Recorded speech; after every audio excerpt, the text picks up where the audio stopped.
Good evening, ladies and gentlemen. I'd like to welcome you all to November 3rd, Wednesday night, to school committee's meeting. Please rise and say for the Pledge of Allegiance. I pledge allegiance to the flag of the United States of America and to the republic for which it stands, one nation, under God, indivisible, with liberty and justice for all. Thank you. Again, I'd like to read our mission statement for the Douglas Public Schools. The Douglas Public Schools offers diverse learning experience that meet the academic, social, physical, and emotional needs of all students. We provide a safe, supported, and challenging learning environment in which students may achieve academic success and personal growth. Decisions are made in the best interest of our students. Thank you. I'd like to call our student representative, Sophia Charrier. Did I mess your name up? Actually, Sherrier. Charrier, sorry, I'm so sorry.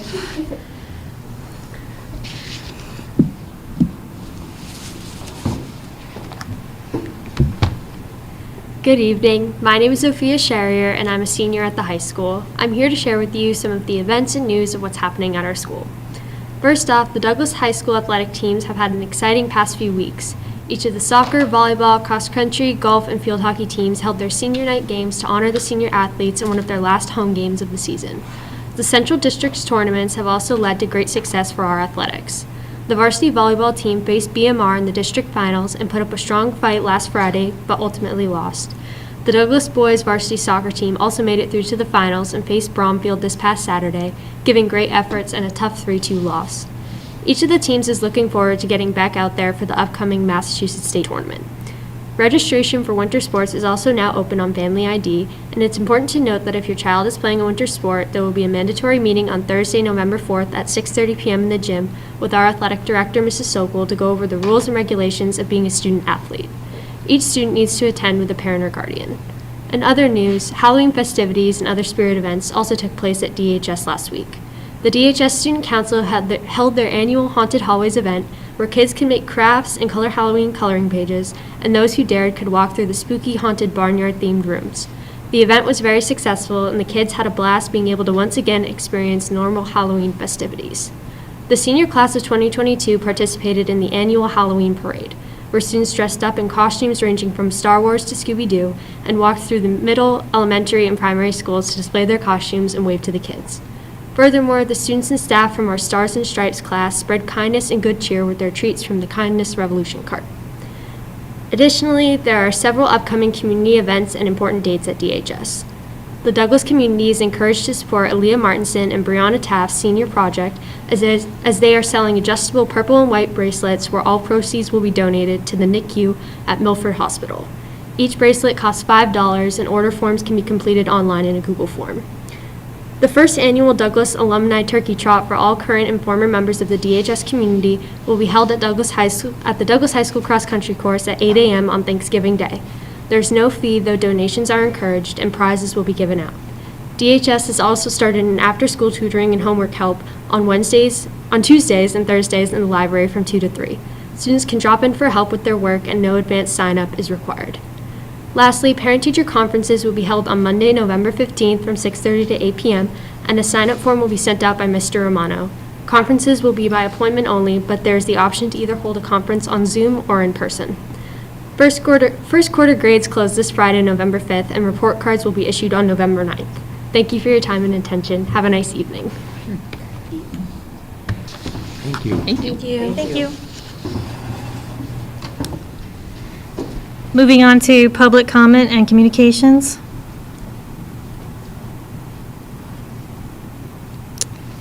Do we have any old business that we want to discuss? We do not. Do we have any new business then? We're turning it over to the superintendents? We do not. Okay. So now it's the superintendent's report. Right. Welcome, everyone. I have on here COVID-19 update. I think this is the first time in probably 6 or 7 months there's nothing new and exciting to update in the world of COVID. Nothing really has changed. I think I mentioned in one of my newsletters the commission has extended the mandate through January 15th. But We continue to track the information. I send it out once a week to people. Be more than happy to answer questions if the committee has them. I will say this, I want to shout out again to the nurses. They put together a great little packet that I sent out, and I'll send out again on Friday. Just a little information for parents as to what does symptomatic mean, when should you keep your kids home, what does quarantine mean, what does isolate mean, and timeline. So that'll be going out in my newsletter on Friday. So I guess I did have some stuff to update on COVID, but if people have specific questions, I'll be happy to answer them regarding COVID.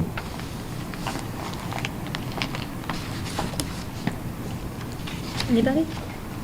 I think we're good. All right, moving on to our school improvement plan. Mr. Romano is out today, so he will present his next week. So we're going to have our principals go. They're going to update you on what their school improvement plans were from last year, what they were able to accomplish in those plans from last year to bring closure to that, and then update and highlight what the plans are for this school year. Mr. O'Brien is going to go first, and then Ms. Sosha and Mr. Bell will go together since a lot of their goals and improvement plans are combined. So we'll start with Mr. O'Brien.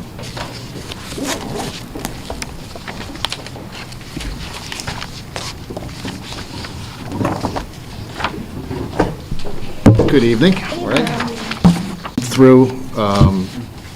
Through no fault of the staff or the students, they had 3 different building principals in 1 calendar year, so it was tough. But I did meet with Mr. Olson towards the end of last year with his school council. We went through his school improvement plan, the ideas that he had. We met several times before I started, and then we blended them with the superintendent's district blueprint, and that's what you see in front of you. The goals and how they line up with the superintendent's blueprint, it's highlighted so you can see the coordination between the 2 plans. And this is a very basic school improvement plan. We have to get get my fingers on the pulse to see how things are going. And after a year and a half of 2 years of COVID, it's almost like we're starting all over again. So it is actually a good time to have these plans and go through it. But we do face some hiccups moving forward. And real quick, we just want to promote the growth of all students with high-quality instruction. So it's important for me to be in as many classrooms as I can, giving feedback to the teachers, and seeing the great things they do each and every single day. Very pleased at how high of a pedagogical skill the teachers have in the school. It's really, it's heartwarming to see how strong of a staff we do have. And we want to do that just to make sure we improve learning for all students. A lot of these students, they have gaps from COVID, and we're trying to catch them up and move forward with the curriculum as well. And you think you'd have a great plan. As Mike Tyson says, everybody has a plan until they get punched in the face. It's a big punch from COVID, and we just make it through. But I do like the attitude and effort that I'm seeing from everyone in the building. The CPT period that we had put into our daily schedule is paying huge dividends. The fact that all the teachers from a grade level team can meet daily, and our school adjustment counselor pops in at least once a week so we can address student issues, and those concerns are brought up through the student support team as well. So there's a lot of redundancy in communication just to make sure we can take care of every student and their needs that they have, and try to prevent some of the problems, some of the issues that they're going through, and keep them to a minimum. And you can see there on page 3 just how often that they do meet. 6th and 7th is 5 times per week, and grade 8 at least 3 times per week, if not better. And that's because there's some glitches in their schedule, because teachers don't all, some of our teachers have elected to teach enrichment classes, which are going very well.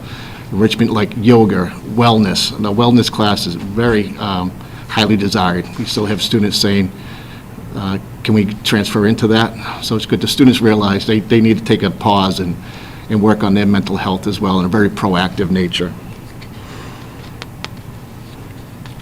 And then develop professional development, trying to embed that into faculty meetings. And of course, we have our PD days, but always looking for tools that we can add to our toolbox. So if I'm in a class and I see a teacher do something great, I would love to share that with the other staff members, that this is what they do well. So there's a lot of communication going on there. Goal number 2 is one I'm very excited about, is strengthen and enhance local community partnerships. And we're looking really to make this a community-centered school, that we know the outside agencies, we know that the faith-based organizations, the people in the town really take care of it. I think Douglas is a very special place, and it has that sense of community, but how can we make the middle school, or all the schools, really heartbeat of that community? We did have the district attorney's office come in to do a presentation on internet safety and what they need to do, and we will be following that up what we call district attorney roundtable meetings, where they come in, they'll come in with DMH, Department of Mental Health, DCF, other wraparound services, and just explain what they're seeing in other school districts across the Commonwealth, issues that may come up, things that we see in other communities that we could try to get a head start on preventing or expanding, depending on the nature of that program. But that's it's good to network, because once you put a name with a face, whether it's a DMH worker, or DCF, or people from the district attorney's office, it works. I used it in other districts, and it's very well worth the time and the effort. Sorry to interrupt. Was that a presentation to the staff from the DA? That was to the students. We had to do it through Zoom. Yep. And the staff could see it, and the students. Just want to keep them safe, let them know some of the consequences of some of their actions online, because we did see that a lot. And just let them know that there's some not too nice people out there. We want to make sure that they're safe. So posting something as simple as a picture in their soccer uniform, someone could really easily find out where they're going, what they're doing after school. You don't know who you're talking to. Ellen Miller from the district attorney's office shows a nice cartoon, and it's a dog on a computer, and I think the caption was like, I thought it was a cat, and it's a dog type, and the little things like that, just to age appropriately, but let kids know that, there's dangers out there, and then trying to make sure that they leave a positive internet footprint for when they go off to higher education or to the workforce. I'd hate to see a mistake that they make at 11 or 12 hurt them when they're in their 20s. Thank you.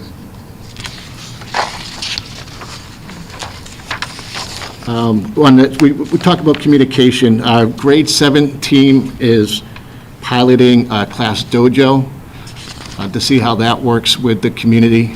I'd like to see one platform where all the teachers are on the same platform and can give those messages out to their parents. I think we all know what it's like to have 100 unread emails in our inbox, and that gets, so this is right there on the cell phone, the Class Dojo. 2 of our younger teachers or newer teachers put together a PD for that, and they're tracking that progress to let the rest of the school know how it's going. I think that'd be very effective for communicating with parents. We are working with the kitchen, Raquel Hammond, looking at starting a garden. There's little things like that to really enhance our community nature of it. And of course, you're going to see throughout this our SEL, how do we work on the social emotional learning? How do we have kids develop the skills, the appropriate coping skills to get through the challenges that they face? Our third goal, Douglas Middle School will improve the entire school climate and culture for all stakeholders. This goes right to, again, the superintendent's blueprint. We just want to improve the overall culture at the school. We want to create a situation where both students and staff look forward to coming to school each day, and at the end of the day feel very rewarded for their work. And they leave it. If you ever saw a middle school dismissal on a Friday, it's like they get shot out of a cannon, and we see some of the staff members with 6 or 7 bags of books and grading and everything slowly working off to the parking lot. We want to create this really invigorating atmosphere at the school.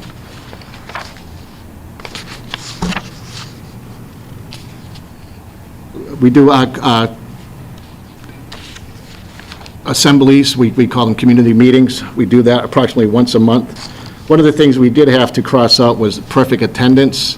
just because we don't want students coming to school sick and possibly spreading it. So there was a line drawn through that on my notes, just because we don't want anyone spreading illnesses in this time. But we really want students to step up and really take ownership of their learning.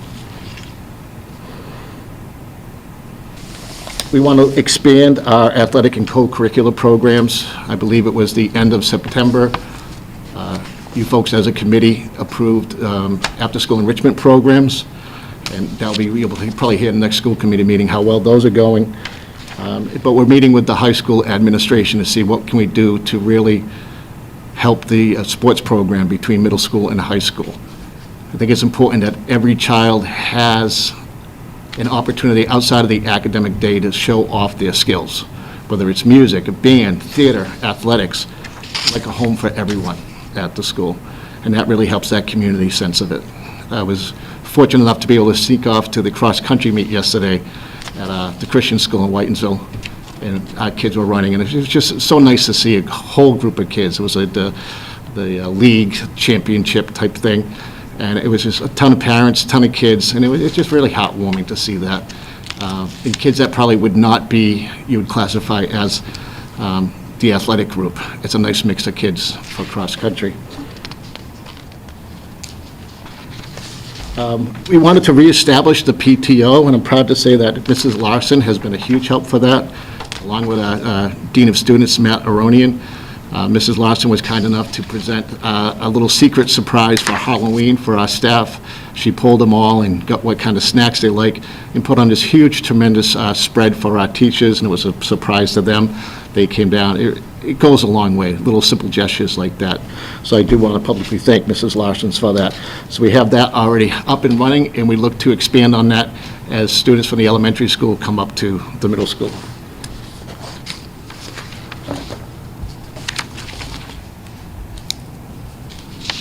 We had the machine Jesse Green do a school-wide presentation that was very well received by the students. He had if you don't know Jesse Green, he had a National Geographic TV show. He carves trees with a chainsaw.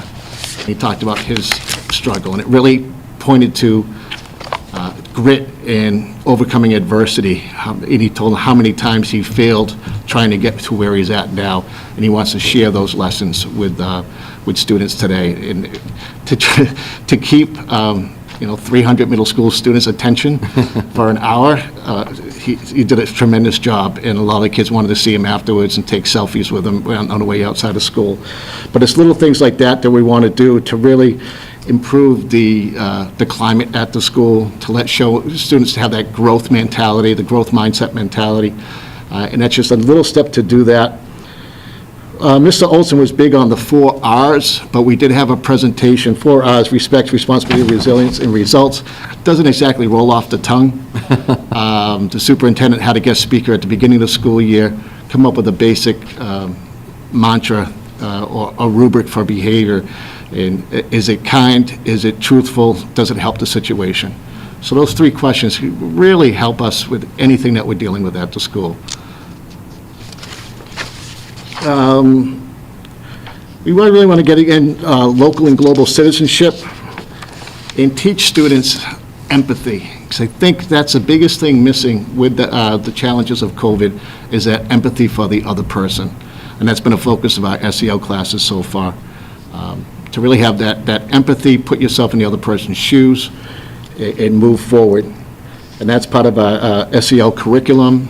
And again, Kayla Vidian, our new school adjustment counselor, has been sending out material pretty religiously. And I love the fact that the teachers share every good thing that they have with each other. It's a nice environment, and we just want to make it stronger. And we want to give back to the community. We helped with the high school, had a movie night. We joined in, invited the kids. They had to bring a couple canned goods for the food pantry. Especially as we get into the holiday season, we want to help make sure we can take care of anyone that needs anything during this time. And again, that resilience and grit, we had last week our first Student of the Month breakfast, where we invited the 3 winners from each grade, and it's 3 awards that they can get: academic excellence, citizenship, and then that grit, that resiliency award. And that's always been my favorite when I've seen it in another district, because some of the students that win that, I don't think they've ever been recognized at school before, and the parents are absolutely thrilled. I'd like to thank the kitchen staff for putting together a great spread. And it was just really nice to see parents come in with their child to celebrate the wonderful things that they were doing. And one of those, is the grit. That's part of our improvement plan, to instill that growth mindset with the students. I don't want to spend too much time just reading off everything that you have in front of you, but I would like to open it up to any questions you have or comments through the chair that you'd like. I had a question. The iPass system, is that being revamped district-wide? That was a request by Mr. Olson. That's our student information system where you find out and track. The system is a little bit clumsy, but it's also a system like that. Ms. Keegan, close your ears, please. Very expensive. So we just want to start exploring and see if there are better options out there. But it's a significant expense. I'm not sure where the capital is for this, but we wanted to start researching and see what other schools use, where it could dovetail into other programs as well. There's some programs out there that are easier to use, but it doesn't mesh with the state when it collects the data that we have to submit. iPass is good with the data, but it's not user-friendly, especially for scheduling or looking students up. It's a little dated. The company is, I think, struggling. Not as much resources put in to fix it, but that's something we'd like to explore moving forward. And I'm reaching out to my colleagues across Central Mass to see what do they have for student information systems. That will be good. But again, that's a big expense. We just wanted to get the ball rolling on that. Okay, so that would just be within the middle school would be using something new? No, it would be It would district. have to be district-wide. Okay, that's, iPass there's about a half dozen programs out there. They're very, very, very expensive. Yeah. It's not, and there's a lot of labor and cost associated switching over from one to the other, and it takes time. I mean, I do agree it's not user-friendly. We can all agree that it is not user-friendly, correct. I think we can get consensus very quickly on iPass not being user-friendly, correct. It is also on the continuum of cost. It is probably on the cheaper side of cost. And I had a question about your walkthroughs. I think Yes. that's great, and you have a goal to, do quite a few of them, so I think that's awesome. And my question is, what's the outcome of them? I know you're doing assessments, do you also provide, like, any sort of recommendations or comments about, like, things that you're seeing For the walkthrough? following the walkthrough? Okay, yes, we meet with the teachers after the walkthrough. What I do personally is I give them a draft of the notes that I have to make sure I didn't miss anything. And then we sit down, we go through it, and it's never a gotcha moment. It's, what are you doing well? If you had to teach this class, we really want to teach a lot of self-reflection. And then there's some really higher level stuff that the teachers are doing that they don't know it's higher level. It just comes second nature to them. It's just, this is how I do it. But if you're used to observing classrooms, it's really top notch. And then I won't embarrass anybody, but I spoke to one teacher and I said, "That was just fantastic. You were incredible." She got a little teary-eyed, and I said, "No, you don't doubt yourself. This is great stuff." My goal is to do 500 official classroom visits. I try to do 3 before I do official walkthrough, just so I get a sense of the classroom, of the students, the teachers, what they're doing on. And then we just look at it as a learning experience. What can we provide teachers, more tools in their toolbox to make them stronger educators? It's probably the favorite part of my job. Has there been any sort of formal reaching out about the new schedule this year? I know, like, anecdotally, you've had meetings with people. Has there been any sort of surveys or any, like, in terms of the communication? We do have surveys coming up, and I think after all the COVID activity, I think parents were a little bit surveyed out at the beginning of it. Take a survey about the surveys, that type of thing. We are planning on doing a survey. I know the staff really appreciates that schedule. It's good for them. The students like having that rotating schedule, so they're not having the same teacher after lunch every day or first thing every day, so it changes up quite a bit. We have to button up some of our related arts and extra enrichment classes moving forward to next year. But most of the teachers I've spoken to said, try to keep it as close to this as we can. Yeah. We do have to make some minor adjustments, but it seems to be working well. Anecdotally, I've heard the same thing from Yeah. the parent and student. And that's all Mr. Olson, he put that together. I kid. I just want to comment on a few things. It's too bad Mr. Romano wasn't here, because this was kind of also directed towards him. I liked what you said. I'm going to give you a whole bunch of things. First of all, that self-reflection comment that you made about the teachers and observing them. I think that's awesome, because, not to knock some teachers, but there are teachers that have said to me and have said to others that they're not good at public speaking. And I always find it ironic that I'm like, you're sitting in front of everybody speaking, and like, that is not something that they enjoy doing. They're very nervous, they shake, and some of the teachers, they'll look over your head when they're speaking, and I'm like, I wonder how my kids actually can, really comprehend things and really like take everything in when a teacher isn't like looking directly in their eyes and looking over their head. And so maybe teachers don't realize that's what they're doing, because when I go in for a conference or something, I'm like, wow. And, and I ask my kids, I'm like, how do you do in that class? And is there, but I don't think a parent's going to say that to a teacher, and maybe a teacher doesn't realize that. So I really like that you're doing that, and I wish that we would do it across the board, actually. I think it'd be helpful, so kudos to you I on that one. know teachers are very comfortable talking to students, but when it comes to talking to other adults, And yes, that could be very well it, too. I agree. But you also brought up another good point that I think might have been missed, but I liked what you said about how you're trying to help kids. Like, we live in a time, and I know this was brought up a few weeks ago by somebody, and kind of his presentation I don't think was received the way it was intended. But I think sometimes people think that we're teaching things in the school that maybe we're not necessarily doing, or I also think that kids are exposed to things that us parents don't know that they're exposed to, and they don't know how to react, or as a principal used to say, like, middle school is a very quirky age. Like, kids are going through a lot of awkward moments, and by having things like, by saying a comment like that, I think that's great, because that's important that we are helping these kids navigate places that they really don't know how to navigate appropriately. But to that, I like that you're talking about promoting after-school activities, because that's something that really lacks. And in a town like this, I grew up in a town like this, basically you have the cornfields to hang out in, kind of thing. Like, it's just a place for trouble, because there's nothing else to do. And I feel like we need more of that in middle school, because my point to all this is that in BBT, for example, there's been some comments on the freshman class being one of the rudest classes, not to knock BBT, because BBT is an excellent school, I'm not saying that. But that comment, to me, says that something was missing in middle school. And we all know it was mostly, a lot of it was COVID, but these kids were locked up. And they didn't have those opportunities that I think would have helped them be better students, because that's not who these students were coming from Douglas. These kids are good. But in that school, they're seeing a lot of behavior issues that they've never experienced with their freshman class. I think across the globe, and I think if you do any type of Google search, you see a lot of violence in school.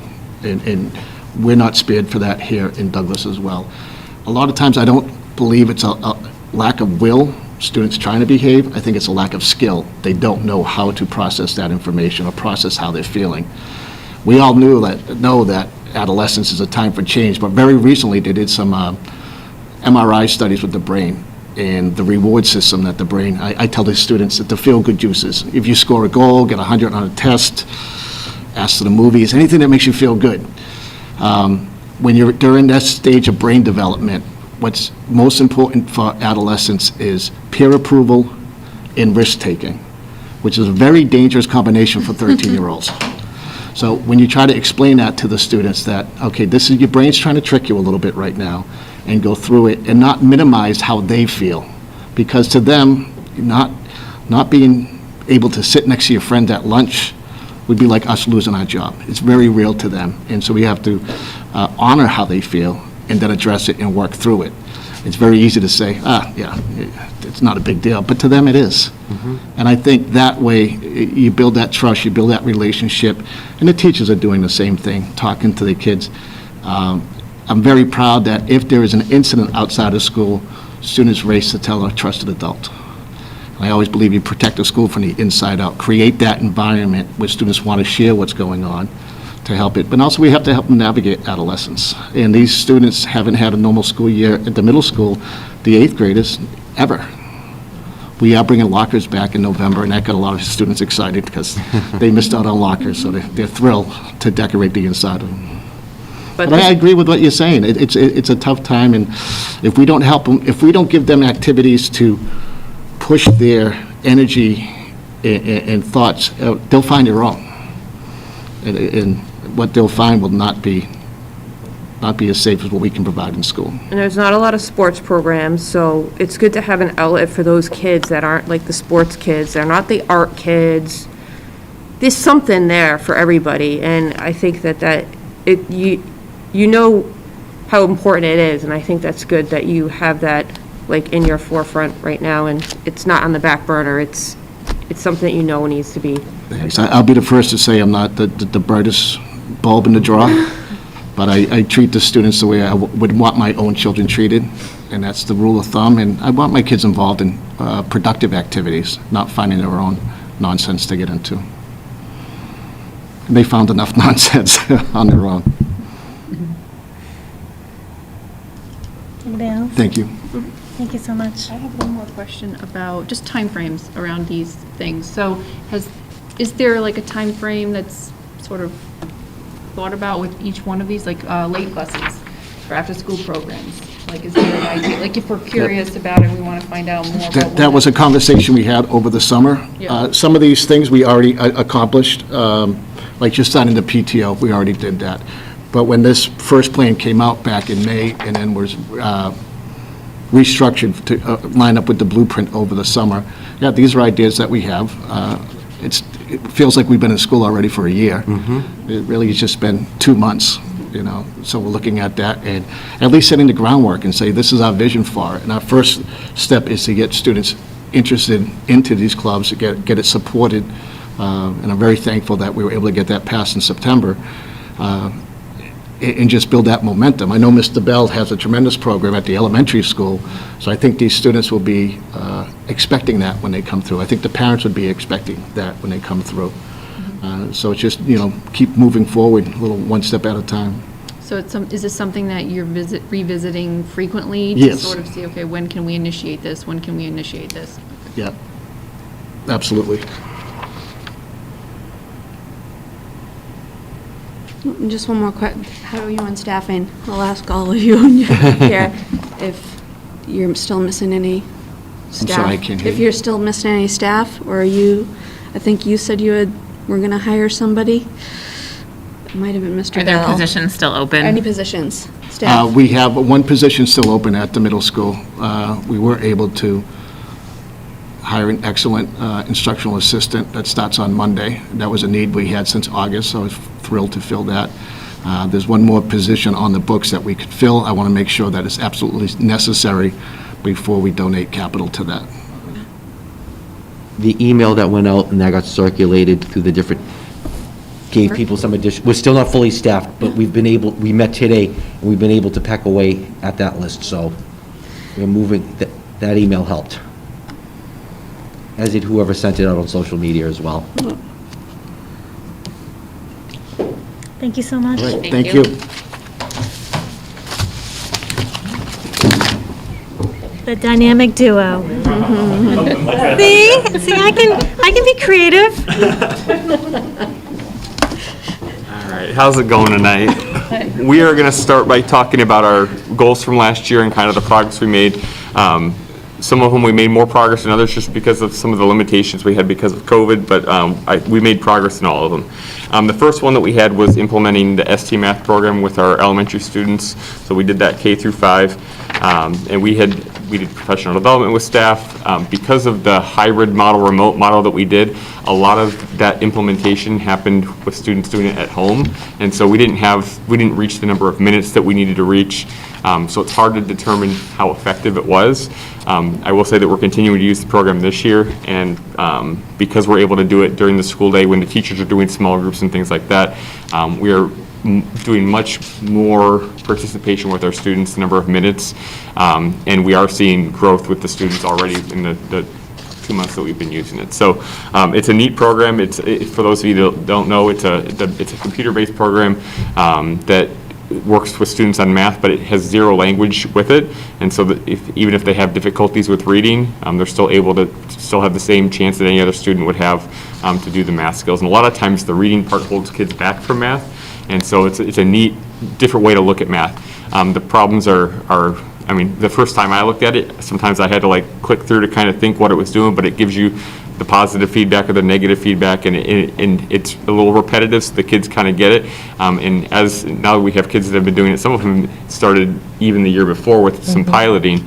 Our kids know how it works, and they'll get introduced to a new problem, a new concept, and it's amazing how quickly they almost get it quicker than the teachers do sometimes, just because they've been doing this now for a couple of years. So it's a neat program, and we're glad that we implemented it, and we're excited to continue to use it this year. We actually have a professional development that we are trying to schedule some further work, just looking at the data that the teachers get from that to guide the instruction. So even though the goal is finished, we're continuing to work with the program, and we like the program. It's making some positive impact with our kids.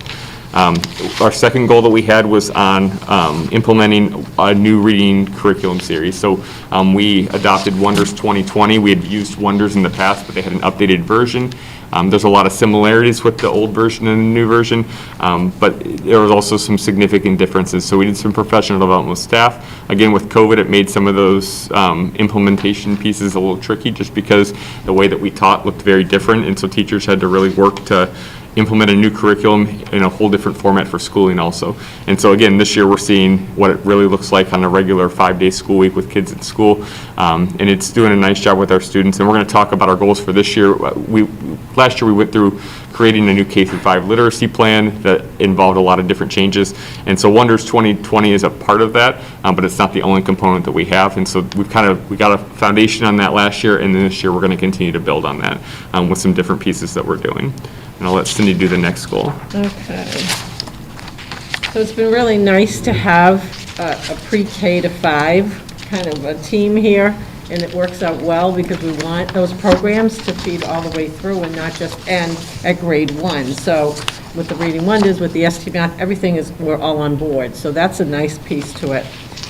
This goal was a school-to-school connection goal that we did our best with it last year, but again, because of COVID, we were limited. We were trying to team up 5th graders with 1st graders and make like a buddy program. So the only thing that we really got out of it last year was that the 5th graders sent notes down to the 1st graders, and the kids were thrilled with it. So you'll see when we talk about this year's that we're going to really work on that, and we already have started doing that. So just to help them with social emotional, maybe with a step-up day at the end of the year to come and show the building to them. So there are a lot of different ideas that we've had, but last year we were very limited. We couldn't get the kids together. It was risky to do that health-wise, so that was that goal. And then I think this one was one of my goals. I don't think Mr. Bell had this one. It was a community reading. And again, because of COVID, I was limited. We did end up having community members come in March to do some reading to the students during Read Across America Week. And so that was one thing, but we're trying to build a little bit more on that program to have it more often than just that week in March. But again, we were limited trying to bring people into the building. Okay, any questions on last year's before we go into this year's? Okay, so this year's, the first one, we've talked a little bit about this one when we did the data reports, implementing the new assessment tool that we've moved to, the Renaissance Star. So we're using this new tool, we're providing professional development for our teachers. We've already done one assessment. We'll be doing another one in January, another one at the end of the year. So the goal here is always to improve instruction, use that data to do our groupings in our classrooms. The big difference here is that the teachers administer this themselves. And in the past, with the Ames Web Plus, they were not seeing that data. They would see one report and it got put to the side, honestly. They knew who the kids at the bottom, who are the ones at the top, but you didn't see specifics. And this is one that will give us the specific reports for every child They know exactly where they're falling. They know who's on the borderline of being on the watch, or who's on the borderline for being need of intervention. And so it helps them with their instruction in the classroom. We're also going to be implementing, we haven't done this yet, I think the Title I is going to start, what they call Cbms. So this is your progress monitoring. So they might do it every 2 weeks. It's curriculum-based measurement assessments. They're one-on-one, administered that way. They're 1-minute quick hits. So it could be on one specific skill in math. It could be just multiplication up to 100. It could be addition up to 10. So they have all different skills that you can choose. In reading, it could be nonsense words. It could be reading orally a passage. So classroom teachers will be able to use that as well if they choose to. And it might be for, your struggling students where they want to see that 2-week. I implemented this strategy. Is it working? And there are so many reports, I have to tell you. Yeah, you could go in there and spend hours and hours. So we had some professional development just looking at some of the reports that we thought would be useful right now. We still have to learn more about it. Hopefully in January, there'll be a parent report coming out as well so that you can see some growth and you can see the difference between beginning of the year and January. We just haven't really honed in on which report we're going to give out to parents yet. Okay? Our next goal is on literacy, so kind of continue with last year. Like I said, we did the Wonders 2020 implementation, and we also worked on that K-5 literacy plan. And this year, we're doing a lot of the implementation of that literacy plan. So like we shared during the data meeting, we've consulted with Claire Landrigan, and she's come in and worked with our staff for 3 days already this year in September. And then she's going to come again in December, and then I believe in February again to work with the grade level teams for half-day sessions with each grade. And the focus of that work is primarily on small group instruction and interactive read-alouds and kind of just bringing reading alive for kids. So we can teach the Wonders 2020 curriculum, and it's a 2-week plan where they go through that every 2 weeks. It can become very dry and monotonous, and we need to bring some life into that. And so this is giving us some great ways to supplement that core curriculum that we have, and get kids excited about reading and get kids to really dive into what reading is and how to use it and why it's beneficial and all those great things we wanted to do. And so, along with that, we're also building our book library. And so last year I think we purchased about $8,000 worth of books last year.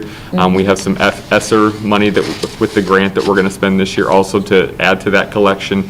And those are, books for read-alouds for teachers. It's books for small groups for kids. It's books on just a lot of different topics and varieties that, like, if they're learning about weather, then there's a whole tub of books at a lot of different levels on weather.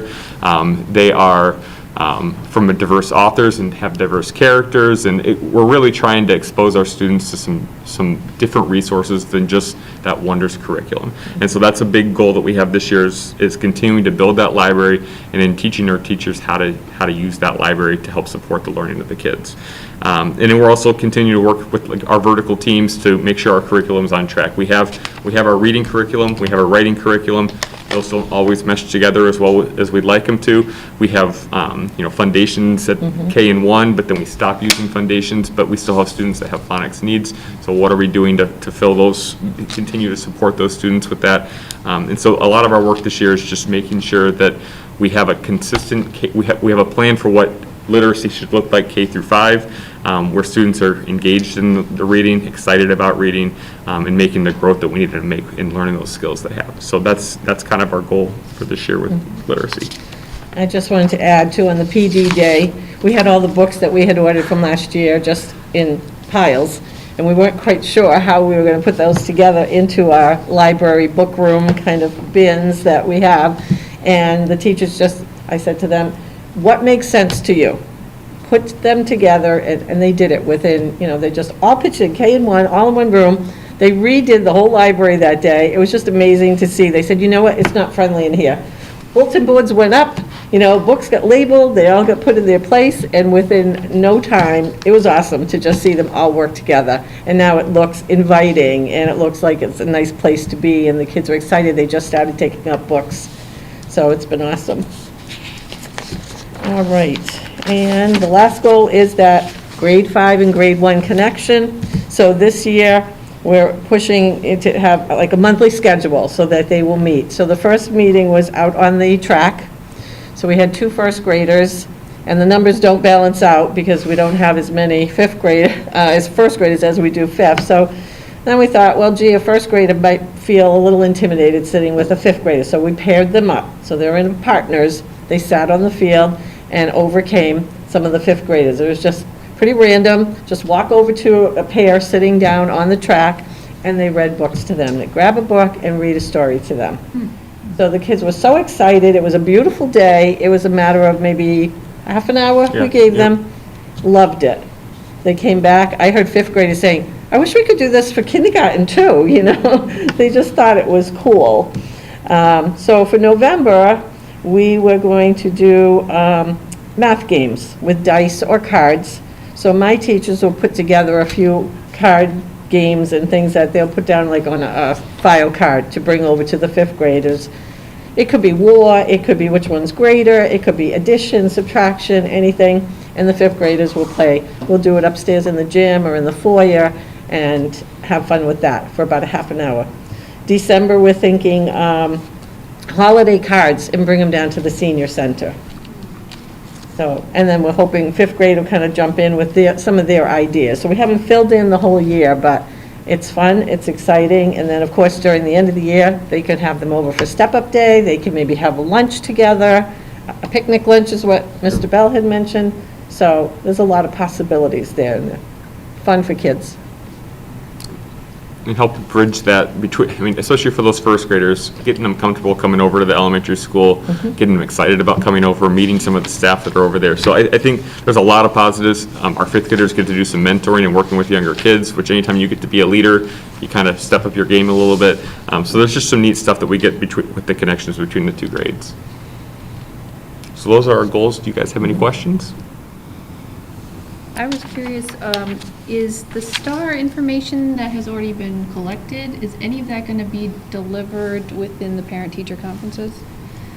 It might be shared, like as we don't have the reports that are going home yet, because really, in order for the reports to start being beneficial, seeing that growth, and so that second piece of data then we'll have a trajectory. Does that make sense?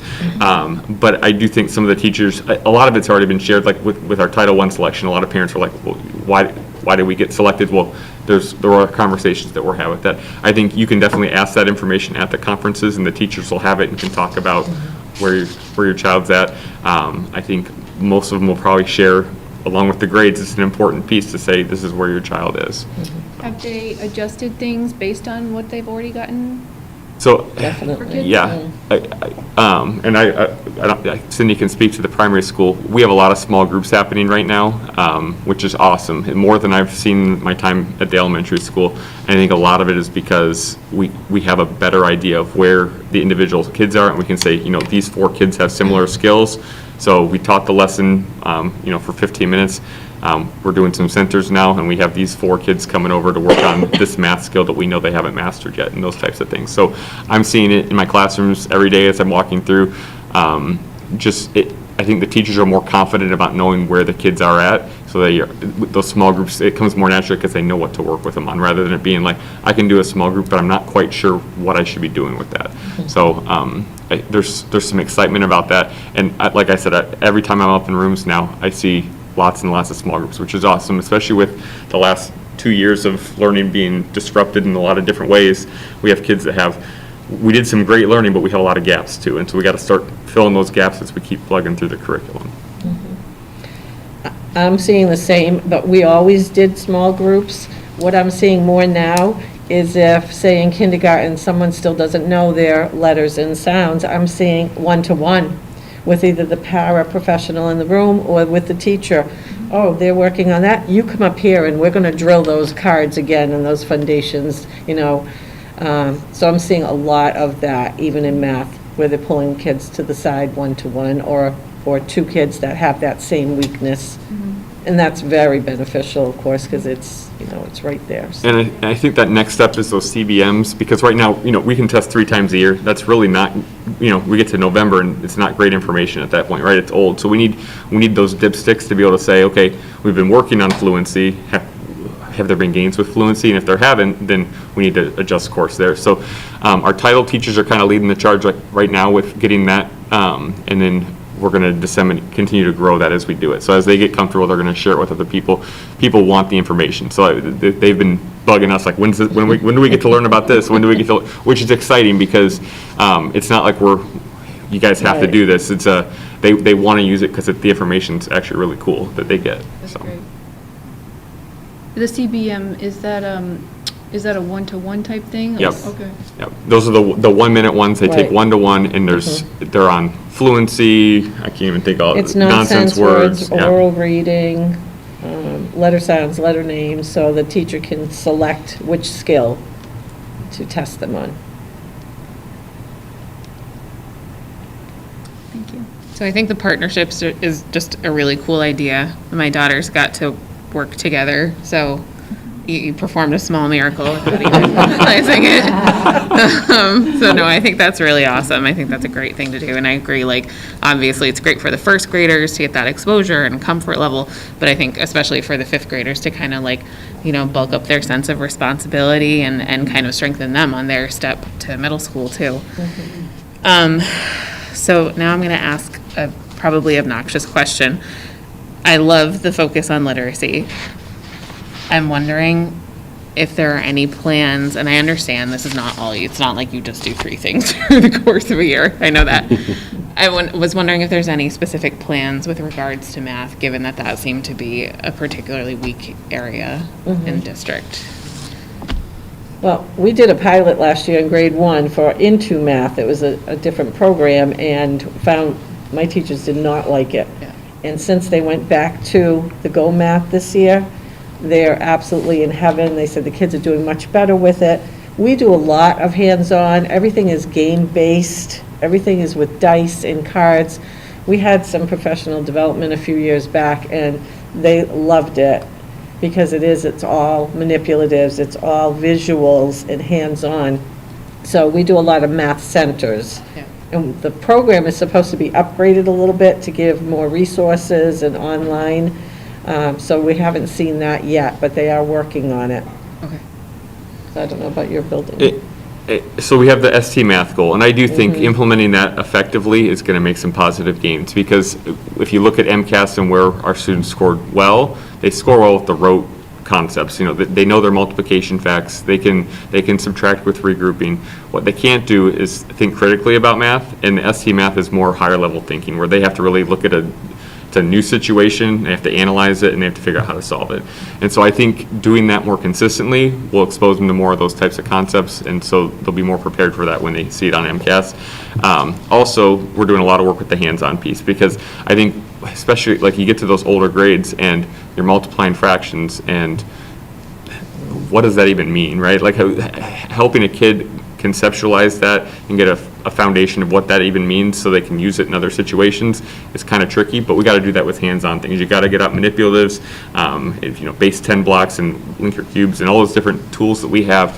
We got to get those out and use them. And as I'm doing my walkthroughs and observations, the feedback I'm giving, like I saw a couple math lessons this week, and the feedback I gave was, where's the hands-on? We got to make sure the hands-on's there, and I'm really pushing that, because if they're not exposed to that, I love math. Math is like my passion, and it makes sense to me. But a lot of kids, those abstract things are really hard to get a grasp on. And if we don't give them that real world application and a reason for why things work the way they do, then they're never gonna. It's just an algorithm they're memorizing, and as soon as they stop using it, they forget it. And so that's really where we're spending our time and effort, is making sure that we're using ST Math with fidelity, the way it's designed to be used.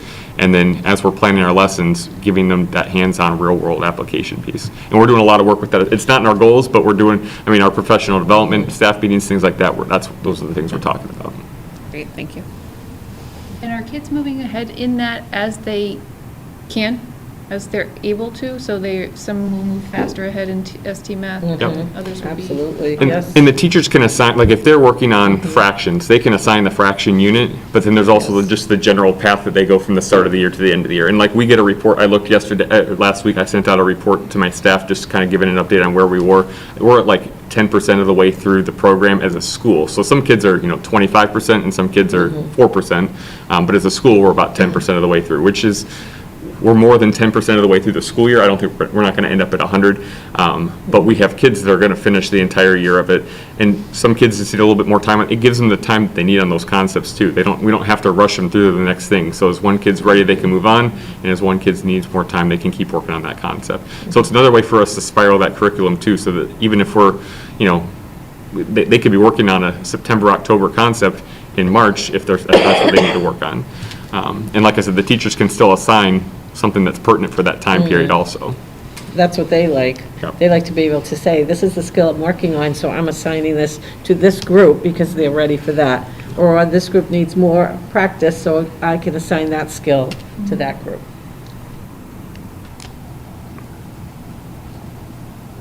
Well, I love the fact that there's collaboration between the primary and the elementary. I wish that the rest of we do this model for everybody, especially because as we bridge them up to the next grade, I think that's a great concept that can be utilized because, again, the angst of going from all the different schools, we all know it, kids internalize it, and so I'd like to see that bridging, because I think you guys have done a great model for the whole district to mirror. And if I can brag on Mr. O'Brien for a second, they had their Halloween spooktacular concert last week, and they invited our fifth graders over. The rest of the school watched it. So I think I'm excited. The after-school enrichment, we've collaborated on that.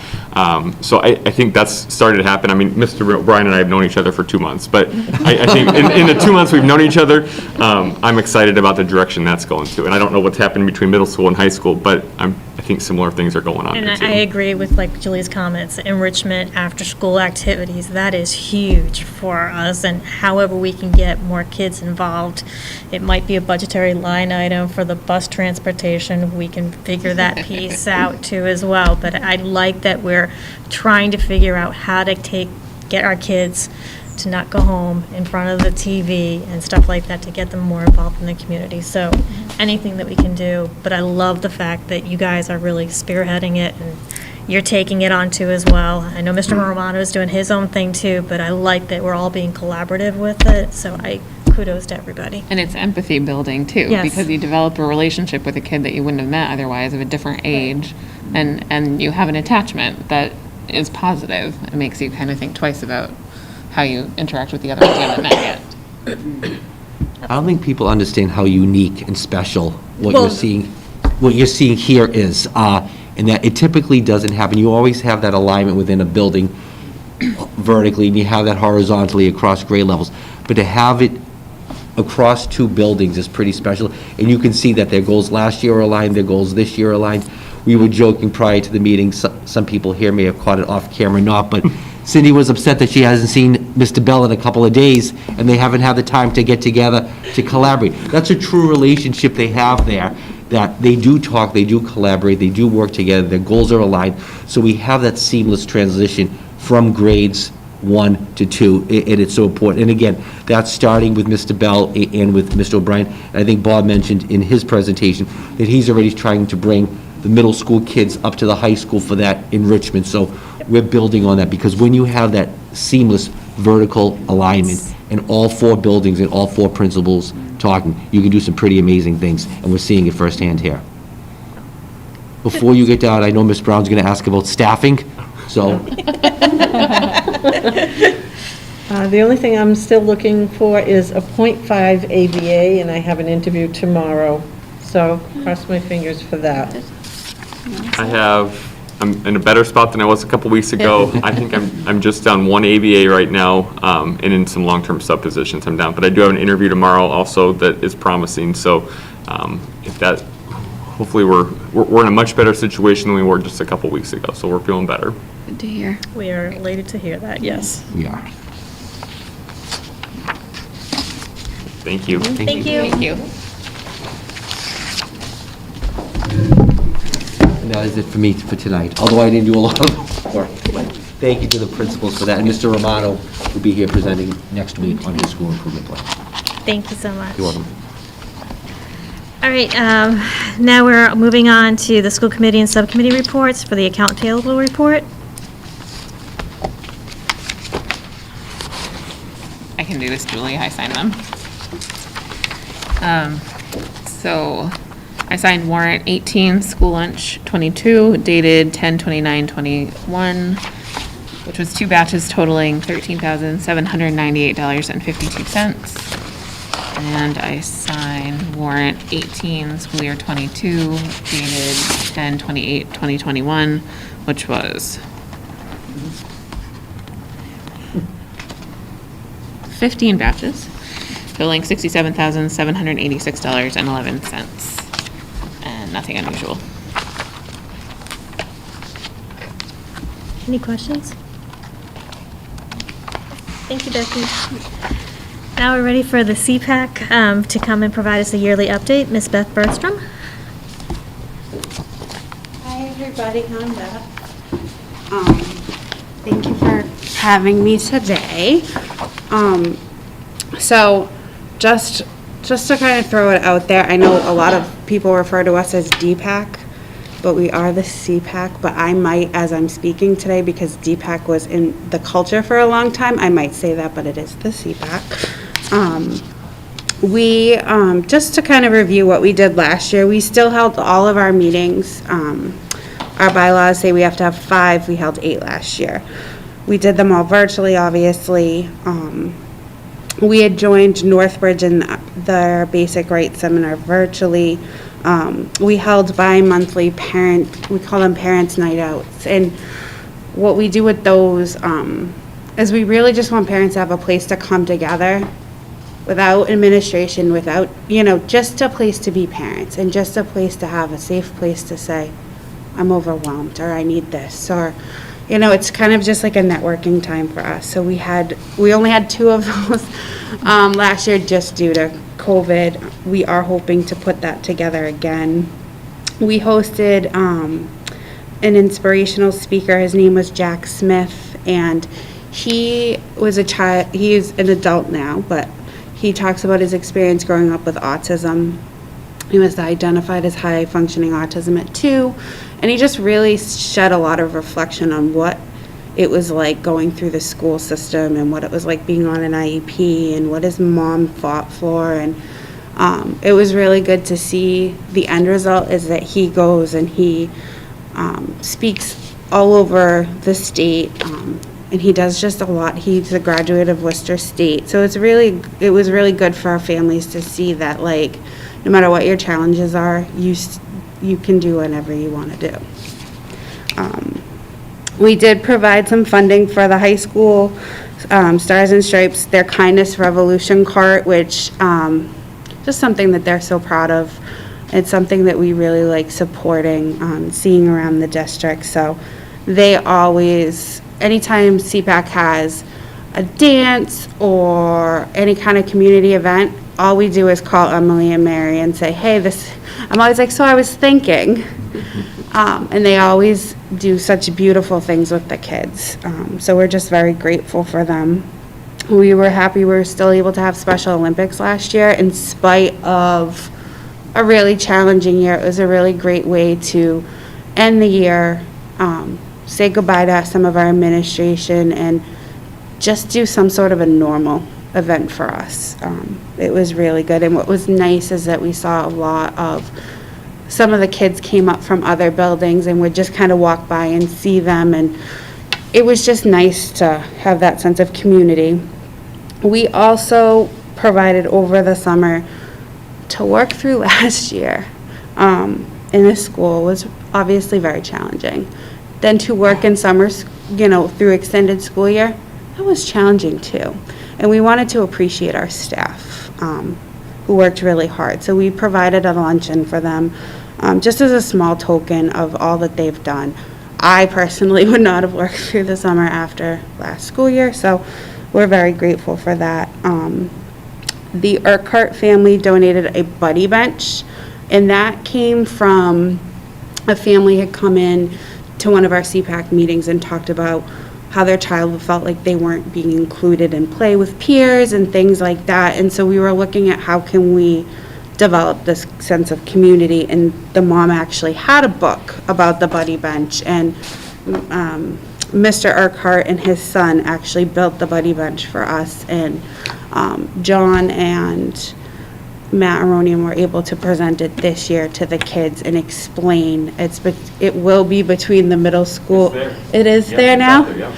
It's, so just as a place that kids can go and just have a seat so other children know that they might need to be included and play. I completely apologize. I did not provide you guys with our family survey results. I can get those to everybody. Tara does have them. What we did at the end of the school year is we wanted to ask the families what they thought of the children's experience so far. So there's roughly 200-ish kids on IEPs, roughly in the district. We received 37 responses back from families. So roughly 25%. Speaking with other people in the state, that was actually a really good return rate. One of the things that was really telling to us was we didn't have anywhere where there wasn't any concerns in particularly just the primary school or just the middle school or just the high school. So everything was kind of even across. I think what stood out to me the most was that parents' voices being heard in meetings. And we had, I think, almost 80% of our families felt that their voices were heard in IEP meetings. One of the other questions that we asked was, is your child making effective progress? And in COVID, it is really difficult for that. And it was pretty much, I want to say 75-25. It was better than I expected it to be. One of the other questions that we asked were, if you don't feel your child is making effective progress, do you feel the team is doing everything it can? And that one was pretty high as well, which made me feel really confident in what had been done for our children during COVID. Again, I apologize I didn't bring it with me. I apologize I didn't get it to you guys prior to this. One of the other things that was really, at the end, we asked, what do you want? What would you like from us? What can we do for you? The two top things that families want is they want more information on IEP law and process and procedure.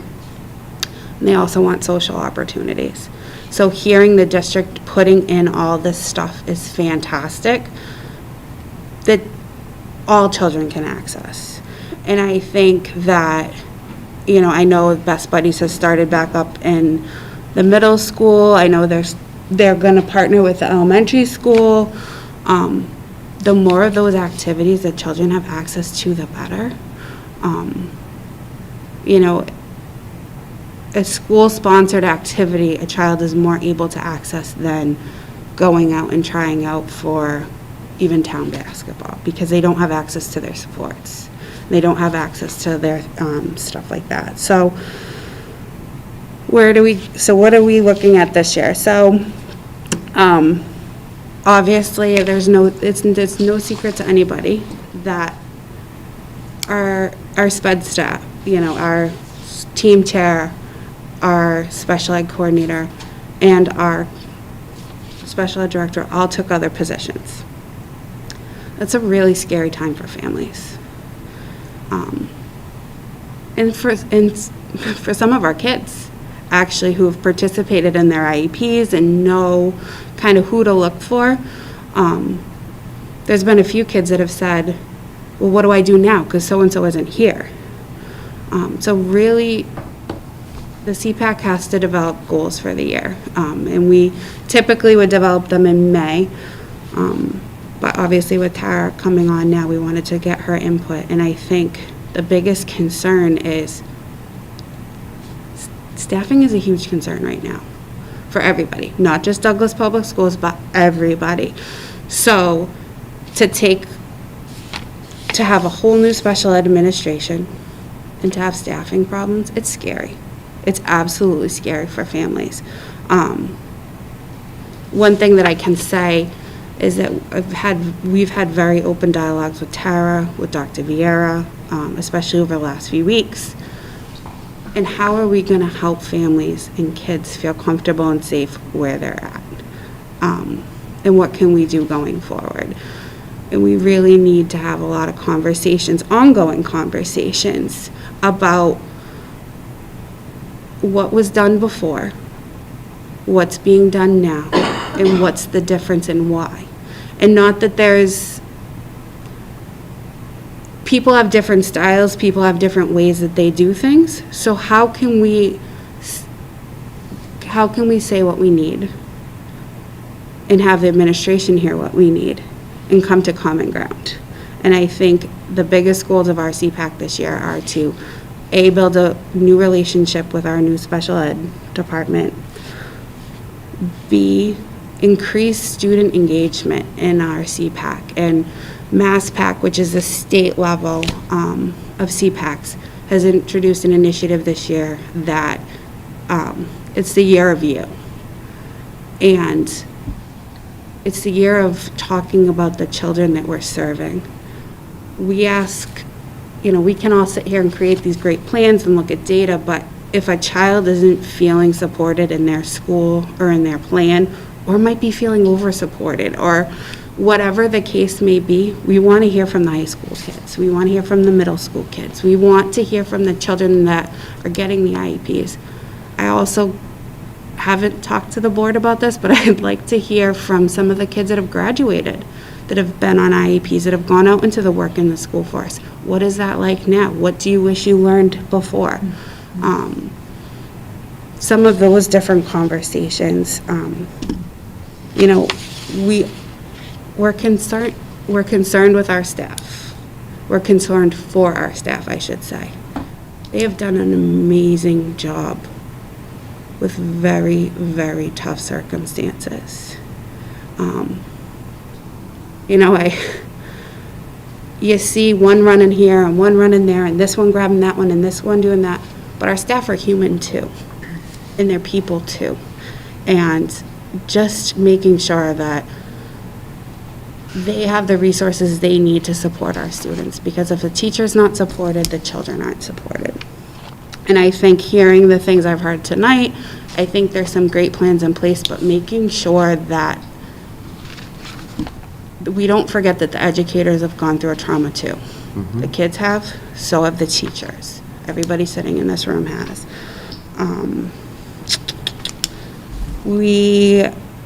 So far this year, we were actually able to hold our first workshop. Tara did our basic rights seminar, so that's something that legally the CPAC is responsible to hold at least once a year. And it was nice, we actually got to host Uxbridge and Northbridge this year, so it was nice to have other people come to us, although everybody was pretty much on Zoom, but that was cool. And we are looking to build a collaborative with Sutton, Grafton, Northbridge, and Uxbridge, and possibly Millbury, to kind of share resources as small towns in terms of CPAC. So, Tara did our basic rights seminar, but if Uxbridge has their one free seminar that they get, what can we have them do so that we can all attend, so that we can kind of pool the resources and have families be able to connect together. And I think that's about it, other than, and I know Josh isn't here, but getting unified sports back and getting teen night out back and getting those things back. Those are some things that were really important to us, to our kids. And I think they were things that, other neurotypical children were able to participate in as well. And because I know you're going into budget season, I just want to, our Emily and her crew up there do an amazing job. But getting money for transportation to get kids out to go to Walmart and buy groceries and learn how to cook, or go to Home Depot and learn how to work, like those things are so meaningful. And yes, we know we've had to keep the kids in the building last year. We know we've had to do all these things, but not forgetting that they need those experiences as well. So when you consider money for next year, we just ask that you think about that as well. And does anybody have any questions? Can I ask a question that's, I'm just trying to figure this part out. I haven't really had such a detailed yearly update before, so it was very enlightening. Is CPAC like, I don't mean to like not be talking to you about this, I'm just trying to clarify this. Is this kind of like a PTO where it's more like a volunteer basis? Like where is, So CPAC is, it's a requirement by the state that school districts have CPACs. And there's actually line items under MGL as to what the requirements are of what CPACs can do and can't do. The general, and Beth, correct me if I make any mistakes, is the first thing is to provide feedback on programs and special education services to the school committee and to administration. And the second piece of CPAC is to serve as a resource to other parents, as a place to come and get information, get training, just talk to one another. So those are the two functions of CPAC. So it's not just a group that we have created, it's actually a formal structure that's in place. okay. Where they have formal meetings, they have board members, they have goals. I also thank you for saying that. We are also in the process of updating our website so that our notes will be on there, our agendas will be on there. We would even like to put our workshops on there so that the parent that can't make it there at 7 o'clock on Tuesday can still access the same information as well. And thank you to the district for providing us with our MassPAC membership again. One of my favorite parts of that is that we are able to provide an educator, a child, and a family, a child over 14, and a family with access to the Visions of Community workshop. And this year, there's about 40 to 45 different workshops you can go to, but because everything's virtual, you have access to it for like 6 months. So you can go to all 40 workshops, whereas if you had gone in person, you would have gone to 8.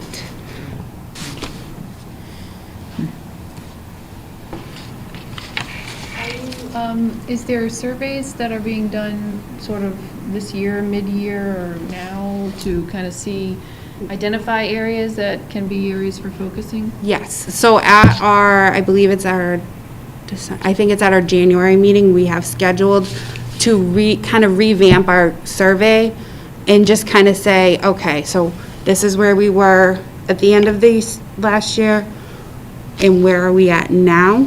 And be able to kind of do more of that immediate, I think we'll end up probably doing at least biannual surveys, but like Mr. O'Brien said, I do agree, there's a lot of surveys right now. So we don't want to overwhelm families, but we also want families to have the access to give that feedback. So we're kind of trying to find that balance, but right now I'm thinking probably February we will send out our next one.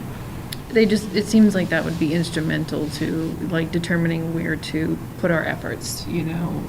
A lot of efforts in little bits across the board is not really going to bring a lot of progress to any one area. So, you know, if we can actually bring progress to something, what would that be, you know? Agreed.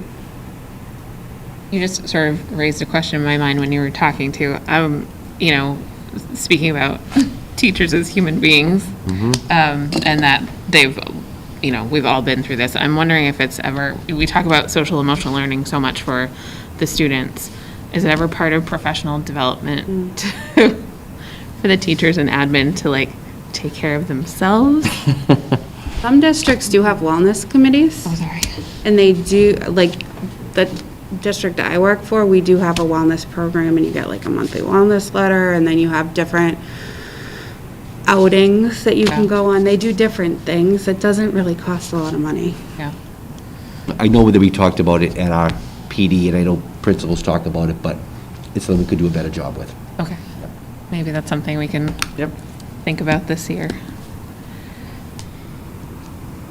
Anybody else? So I would like to say, I think it's a collaboration of the administrative, the superintendent, as well as the CPAC coming together for us to all form and be informed on what's going on, because this is the critical population that we have. Anything we can do from the schools to make sure they are inclusive, which I know they are, because I've seen them, But the more we can build that foundation between having max participation for all kids, I think is critical, because the more we have the community together with our critical kids, the better we're all going to be for it. And it teaches that empathy part too, as well, the social, emotional, and empathy. So whatever we keep doing. If we could, I think the survey results, I know you're going to share them with Tara and Dr. Vera. I think that's. I will make sure you guys get them as well. Yeah, I think do that's going to be apologize. part, because we can do that too as part of our goal building for next year, to make sure we're looking at it, assessing it, and it's mindful. So I would encourage, if we want to have her come back with her results after her survey is, I mean, I normally only come normally yearly, but I think it's kind of critical, because we're going to be setting goals and everything else, to invite Ms. Bergstrom to come back in the springtime, because you've got a lot going on. So, but I would encourage, if you would like to, we would be more than willing to have you come back in the springtime to come and give us some feedback. Absolutely. Thank you guys so much. So, and thank you both to Tara and Dr. Vera for everything too. Yeah, and if I could just add, I think that obviously the past year plus has been super challenging. And there's been, like you mentioned, a lot of turnover in the SPED department. So I think that continuing to have communication with all the parties involved as much as we can, share information with each other, we can do good by the kids, do well by the kids if we, continue to share information with each other. And I agree. I absolutely agree. thank you, Beth. We're almost fully staffed, it looks like, amongst the districts. Would you say? We're missing 1 to 2 Bodies? per building. Oh, 1 to 2 per building. 1 to 2, I mean, I think Cindy has a .5. 0.5. But, Mr. Bell worked really hard to get an adjustment council. We have an adjustment council who's out. We worked probably for about 6 months trying to find an adjustment counselor. So we're kind of pulling from various resources to staff that position. So although that didn't come up as an opening because we filled it, but we filled it by pulling bodies from 2 or 3 other locations in order to make sure that Mr. Bell has some resources. Mr. Bell and Mr. Aronian are also acting as the adjustment counselors Right. in the elementary schools for some entry-level triage work. So although that didn't show up as a staffing need, by pulling people from 2 or 3 buildings to help staff that's in other ways leaving some buildings Okay. short-staffed. So maybe that can be something that I can schedule a meeting with you about, just to kind of see, because that is really another added body that you're down if you're adding responsibilities to other staff To other people, members, correct. which limits what they can do and who they can work with during Correct. those. Absolutely. Okay. So we have, a lot of the stuff we've been doing is by piecemeal because, again, there's just not, the bodies aren't out there. Because my question was, as these numbers have been coming down at every meeting, are the parents feeling some relief with that? No. And that would probably be why, because everybody's being stretched so thin. Okay. And for a lot of these, they've just happened within the past week and a half. So this week, so they haven't been reflective. fully onboarded and trained and brought up to speed, so they wouldn't feel that relief yet because it's just happening Okay. now. Because I think that's something that I would like to get a sense of is, what is it going to take for parents to feel secure that the support is there? And what are people doing now to fill that role? And, is it sustainable? Is it not sustainable? And that's something I'd be really interested in knowing.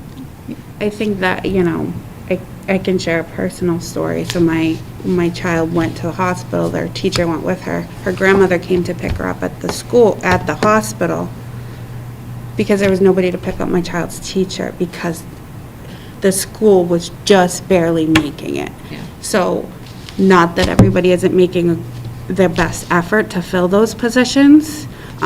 Dr. Vera and I have had a lot of conversations, Tara and I have had a lot of conversations. But there's definitely, when you're just making it, well, then there's COVID, so we can't come if we're coughing. So there's a lot of layers to what families are seeing.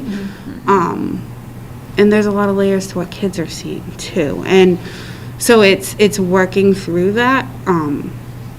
I have talked more to Tara and Dr. Viera in the last 2 weeks than I ever have, and which I'm appreciative of, because I think we're beginning to have a lot of conversations, and I think we are trying to get the word out there that we're looking for help, but it is a concern. Are other areas that you, or do you know if other area towns are similar in what it looks like? I can tell you I get headhunted every day. Every town is having the same problem, Okay. Yeah. going from Yeah. the same pool. Yep. Yeah. We used to have, and I'll let the principal speak, for paraprofessionals, we used to post for paras, like Cindy used to joke, I wait until August because I know if I put it out there, I'll get 15, 20, 25 people to apply for a para position, and if I do it too early in the year, a lot of the people who apply for para jobs are also looking for teacher jobs. So if you advertise in April, May, and June for a para job, there's a probably strong probability that in June, July, and August, that paraprofessional is going to get a teaching job, so then you have a vacancy. So a lot of times, schools will wait till August to hire for paras, and again, we're getting 15, 20, 25 applicants for position. We're lucky if we get one. But college graduation is right around the corner, so hopefully. We're like, and unlike in certain positions, you have to make sure that it's not just a warm body. You have to make sure that the person that you're putting in the position, you know that they're working with kids.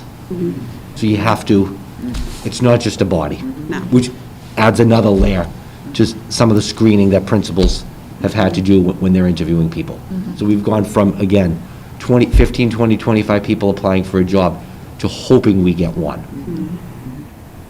And what people don't also understand is, like, I remember Neely, and I'm sure Tara, you're in the same situation, is all this behind the scenes work that's going on, trying to figure out how, like, doing the testing, trying to figure out, like, can we keep this kid here? Can we do this? Can we do that? Can we move? There's so many things that I know that you're doing in the background that people don't realize that you are doing in the background to make things work. Because every once in a while, she'd come and she'd say, well, I need this person. But it wasn't just like she would come to us randomly. It was like extensive work that she would do in order to come up with that.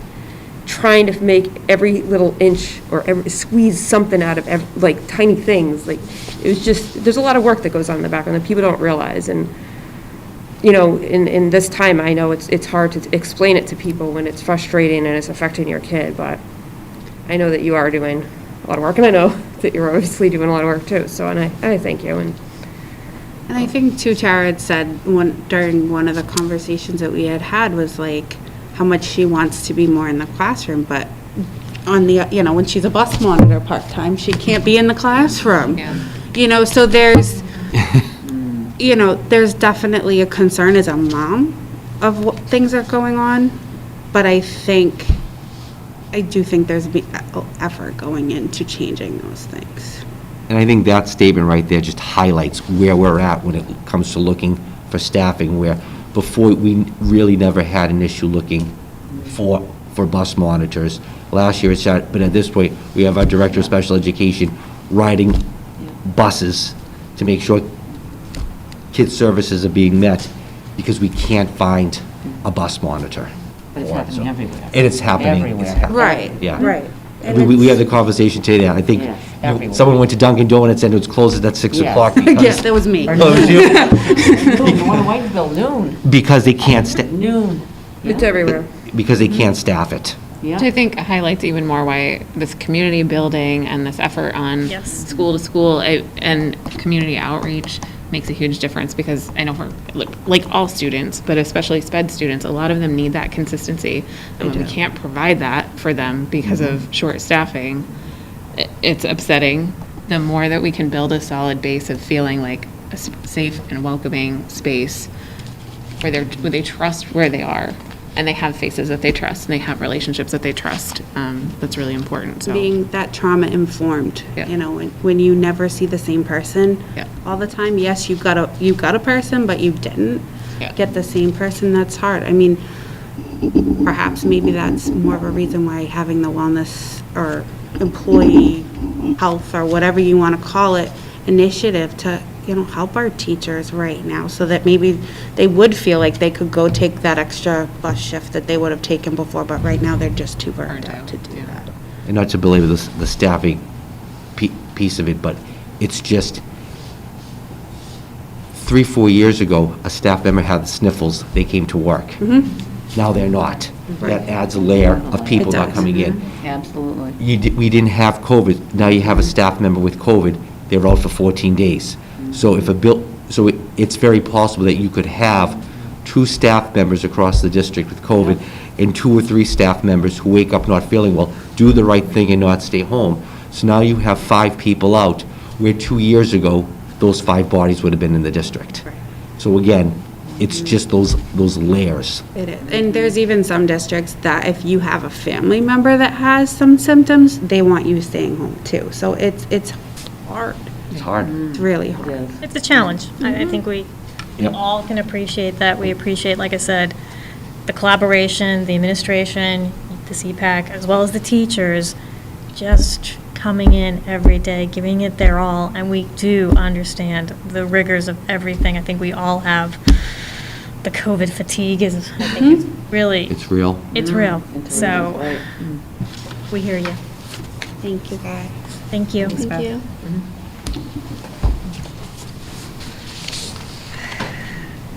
All right, now moving on to the consent agenda, the review of the October 6th meeting minutes.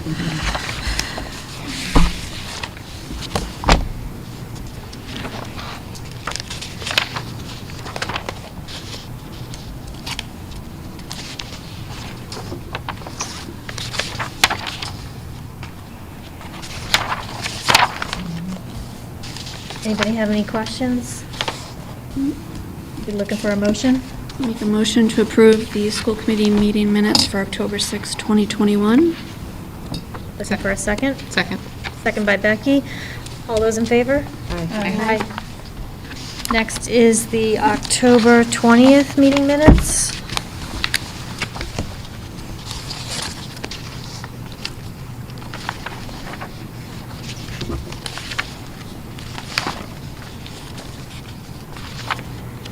Anybody have any issues with these? You looking for a motion? Make a motion to approve the school committee meeting minutes for October 20th, 2021. Second. Lisa made the motion, Becky second. All those in favor? Aye. And now for the third reading of the BEDH, public participation at school committee. Sure, so you have, again, the policy in front of you.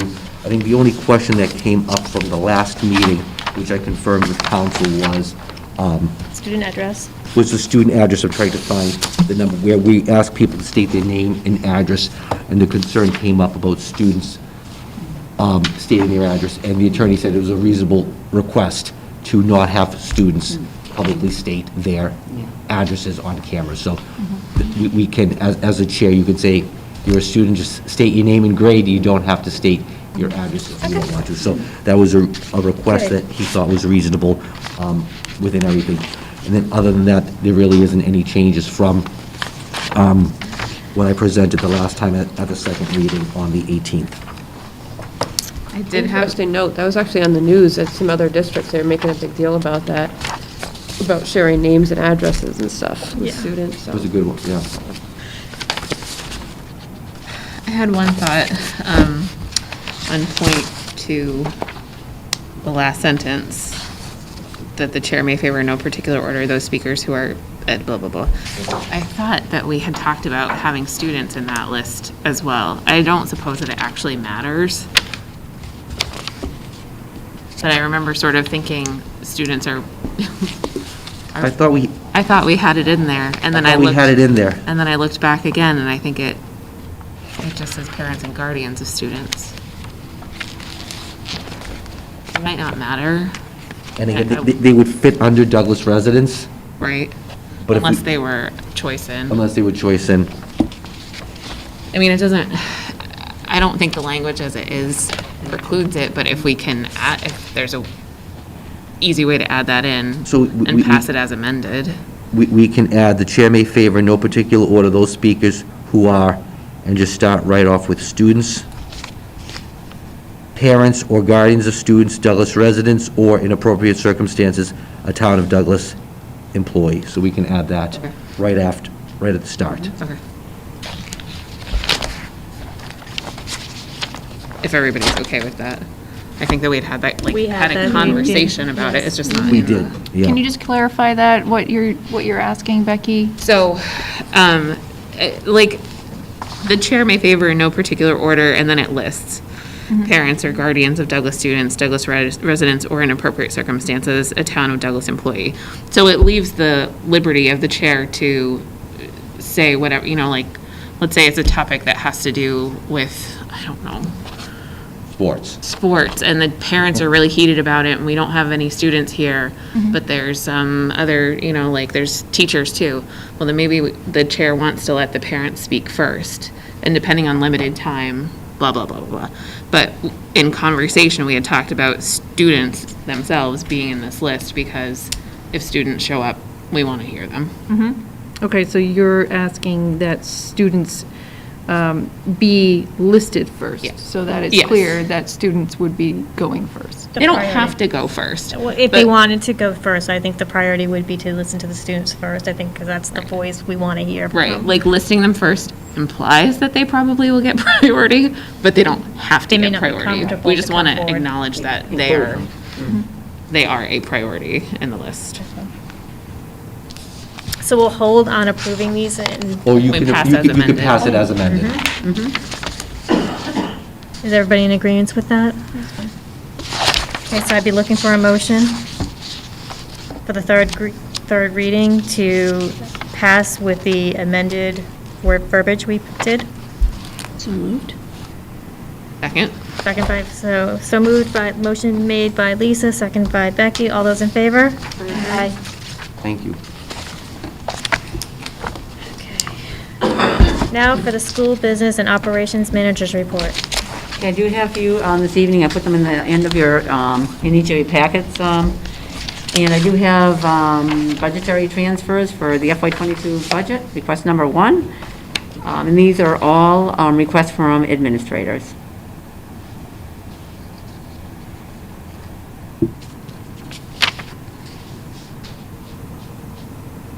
Finally getting caught up a little bit on transfers.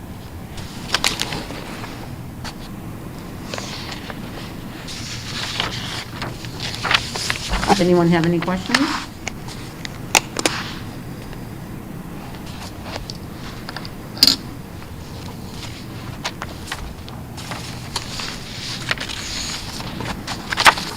Anyone have questions for Courtney? Nope, we're- I move that we approve fiscal year 2022 budgetary transfer request number 1, school committee meeting November 3rd, 2021. Second.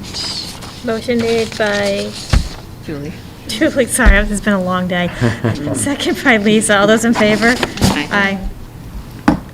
Okay, thank you very much. And I also have this evening FY 2022 reclassifications number 1, basically moving $175, sorry, from the middle school athletic revolving fund to the high school. So it was basically a middle school student, but they did play, it was a high school sport. So it just went in the wrong account.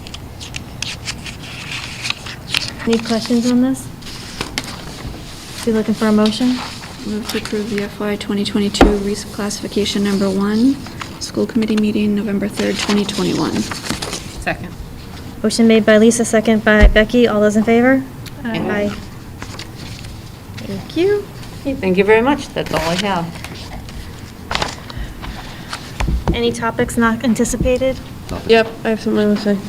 All right, I want to end this meeting by saying this following quote from a guy that my son sent to me last night, and I thought it was appropriate to end the meeting, and I'd like to begin it next time too, which is this guy named Ernie Johnson.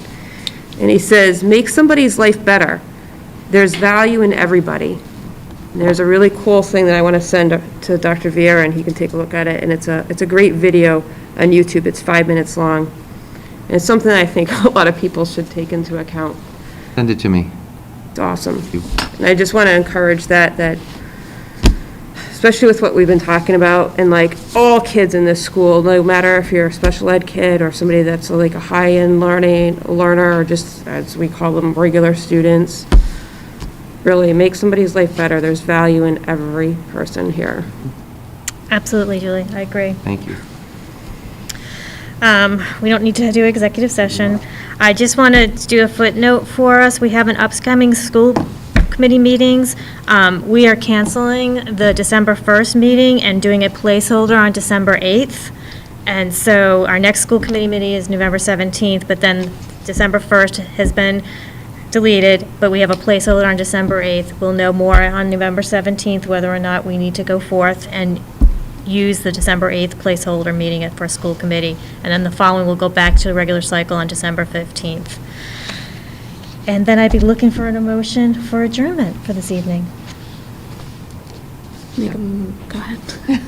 I move that we adjourn the November 3rd school committee meeting at 8:40 PM. Motion made by Becky, second by? Second. Second. Second by Monique. All those in favor?